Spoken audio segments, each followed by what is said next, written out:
Hey everyone, welcome back to the channel. So I wanted to get this video out very quickly because I wanted to share with you what I've done since last year, and I'm noticing just a little bit of a difference when it comes to bug prevention in your yard.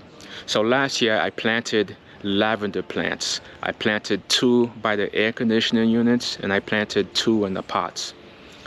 And the main goal, what I was trying to achieve, was to try to establish an invisible barrier where mosquitoes and flies will not want to enter. You see, lavender is known to repel mosquitoes and flies, but one plant is not going to do enough. You're going to have multiple plants, but when you surround them on your patio, they're going to give off a hint of that smell, and it smells really good to us. But for some reason, mosquitoes and flies hate it. So what I ended up doing is planting lavender, and I noticed flies and mosquitoes tend to want to stay away from it. So last year I planted it, and when winter hit, I was concerned that it wouldn't come back. But to my surprise, over the winter, the ones that's planted in the ground survived, but the ones in the pot did not. So it makes me wonder if it has something to do with soil temperatures and or irrigation. But the main thing is, if you can, plant them in the ground and plant them in pots. But if you're going to plant them in the pot, you got to make sure you irrigate it over the winter.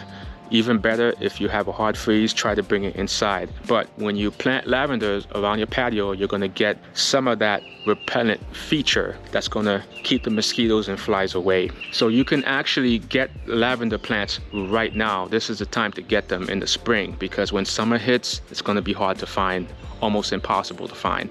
So you can find them at your local big box store, the Home Depots and the Lowe's, but I found the really big lavender plants at the local garden supply store. So when you go to one of these stores, you'll actually get a better deal. The plants are a little bit cheaper and they're usually bigger. So when you do that, you can get those plants and then bring them home and plant them in ground. Maintaining lavender plants is also very easy. I noticed over the winters it kind of grew a little bit longer. All I did is just trim it and cut it down. But the plant is still alive and it's still surviving and it's still serving its purpose.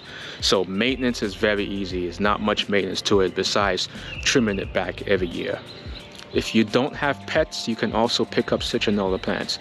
The reason why I don't have this type of plant in my landscape is because I read somewhere it's kind of toxic to dogs. So this is why I kind of keep it away from my property. But if you don't have pets, you can go ahead and get those and plant them in the ground. You want to do this now before the summer hits and they disappear. Hope you found this video useful. And if you're new to my channel, be sure to subscribe for more future content. Thank you so much for watching, and I'll talk to you later.